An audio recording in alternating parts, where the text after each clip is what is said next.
దొరికేనా? ఆమె తల్లి పరిస్థితి ఎలా ఉంది? లక్ష్మీనాథ్ కాకినాడ జిల్లా తుని మండలం గ్రామంలో చిన్నారి జాహ్నవి కేసు రెండు తెలుగు రాష్ట్రాల్లో తీవ్ర సంచలనం సృష్టిస్తా ఉంది.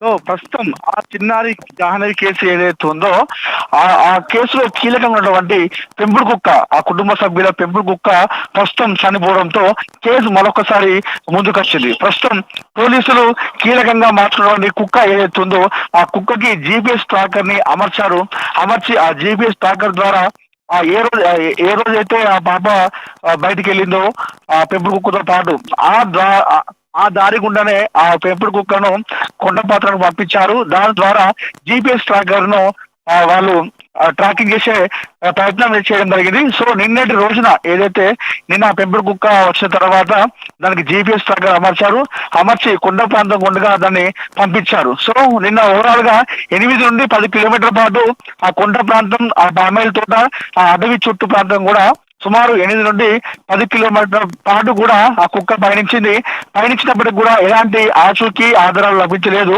సో నిన్న ఏదైతే 8-10 కిలోమీటర్లు నడిచింది, ఆ తర్వాత ఈ రోజు కూడా దానికి GPS ట్రాకర్ అమర్చారు. కుక్కకి అమర్చి ఈ రోజు కూడా దాన్ని ఆ అడవి ప్రాంతం గుండా ట్రాకింగ్ చేయడం జరిగింది లైవ్ లో. అయితే నిన్నటి నుండి కూడా ఆహారం లేకపోవడము, అదేవిధంగా నీరసంగా ఉండడము, ఎప్పుడైతే కుక్క తప్పిపోయిందో ఆ 3-4 రోజులు కూడా అక్కడ ఆహారం లేకపోవడము, వచ్చిన తర్వాత వెంటనే దానికి GPS ట్రాకర్ అమర్చి దాన్ని లైవ్ లో తిప్పడము, దానికి ఆహారం లేకపోవడం, దీని అందరి కారణంతో బక్క చిక్కిపోయినటువంటి కుక్క ఒక్కసారిగా చనిపోవడం జరిగింది. ప్రస్తుతం ఈ కేసులో పోలీసులకు ఉన్నటువంటి ఏకైక ఆధారం కుక్క మాత్రమే. ఆ కుక్క ద్వారానే ఆ పాప ఆచూకీ కనుక్కునేటువంటి ప్రయత్నం చేయడం జరిగింది. అయితే ఒక్కసారిగా ఆ కుక్క చనిపోవడంతో పోలీసులు ప్రస్తుతం తల పట్టుకున్నటువంటి సిచ్యువేషన్ కనిపిస్తా ఉంది. అయితే ఆ కుక్క ఏదైతే తప్పిపోయిందో పెంపుడు కుక్కతో పాటు జాహ్నవి, చిన్నారి కూడా ఇద్దరు ఒకేసారి బయటికి వెళ్ళడం జరిగింది. చిన్నారి నాన్న అంటూ కూడా నాన్న కోసం వెళ్తా అంటూ ఇంట్లో నుండి బయటికి వెళ్ళింది. అప్పుడు ఆ పెంపుడు కుక్క కూడా వెళ్ళడం జరిగింది. అయితే వెళ్ళినటువంటి ఇద్దరు కూడా 4 రోజుల తర్వాత కేవలం కుక్క మాత్రమే ఇంటికి వచ్చింది. ఆ చిన్నారి జాహ్నవి రాలేదు. అయితే కుక్క మాత్రమే రావడంతో తీవ్ర అనుమానాలు వ్యక్తం అవుతున్నాయి ఈ నేపథ్యంలో. అయితే ఆ కుక్కకు ఇప్పుడు ఏదైతే చనిపోయిన తర్వాత కుక్కకు కొన్ని గాయాలు కూడా వాళ్ళు చూడడం జరిగింది. కుక్క పైన కొన్ని గాయాలు గుర్తించారు పోలీసులు. ఈ నేపథ్యంలో ఎవరైనా చంపారో, ఏదైతే 4 రోజులు మిస్సింగ్ అయిందో ఆ 4 రోజుల మిస్సింగ్ లో కుక్కని ఎవరైనా గాయపరిచారా, ఆ పాపని కిడ్నాప్ చేసే ప్రయత్నంలో కుక్క పైన ఏమైనా దాడి చేశారా, లేదంటే విష పదార్థాలు ఏమైనా ఇచ్చారా అనే కోణంలో కూడా ప్రస్తుతం పోలీసులు అయితే ఆరా తీస్తున్నారు, విచారిస్తున్నారు.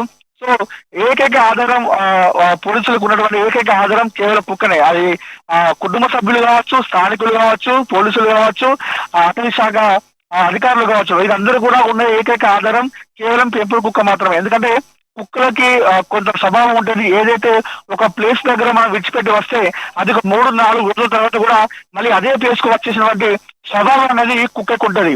అయితే ఈ స్వభావంతోనే పెంపుడు కుక్క చిన్నారి ఆచుకుని కనిపెడుతుందని చెప్పేసి ఊహించారు, అనుకున్నారు.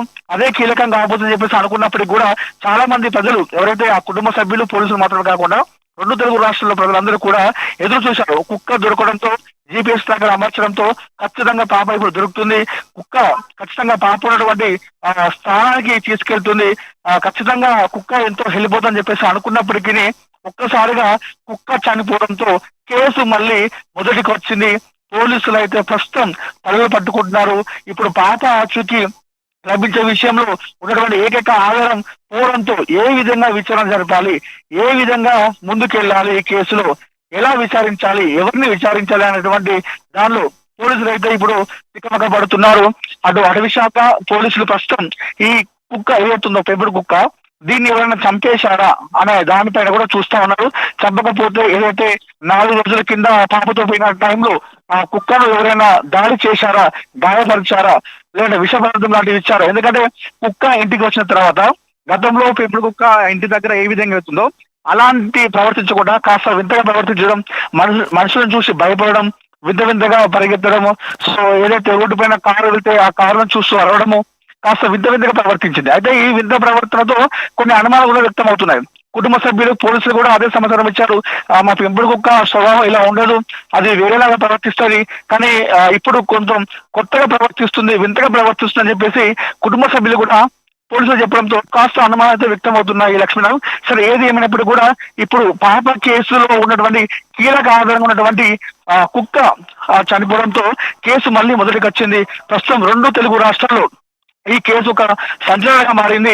కుటుంబ సభ్యులతో పాటు చాలా మంది ప్రజలు 2 తెలుగు రాష్ట్రాల ప్రజలందరూ కూడా పాప జాహ్నవి సురక్షితంగా రావాలి, ఇంటికి క్షేమంగా చేరుకోవాలి, ఎలాంటి గాయాలు కావద్దు, ఎలాంటి అవాంఛనీయ సంఘటన జరగకుండా తన అమ్మ ఒడిలో కూర్చొని ఆడుకోవాలని చెప్పేసి చాలా మంది అయితే ప్రజలు కోరుకుంటున్నారు. సిచ్యువేషన్ లో ఇప్పుడు ఈ కుక్క చనిపోవడంతో ఒక్కసారిగా మరొకసారి అందరూ ఆందోళన వ్యక్తం చేస్తున్నారు. అటు కుటుంబ సభ్యులు కావచ్చు, అటు పోలీసులు కావచ్చు, దాంతో పాటు చాలా మంది ప్రజలందరూ కూడా. సో ఈ కుక్క ఏ విధంగా చనిపోయిందో దాని మీద ఫస్ట్ అయితే ఒక విచారణ సాగుతుంది. దాంతో పాటుగా అటు గాలింపు చర్యలు చేపడుతున్నారు. సో అటు ప్లాన్ ఏ, ప్లాన్ బి. ఇప్పుడు కుక్క చనిపోయింది, కుక్క చనిపోతే మరి ఏ విధంగా ముందుకెళ్ళినటువంటి దాంట్లో కూడా ప్లాన్ బిని కూడా అమలు చేయడం జరిగింది.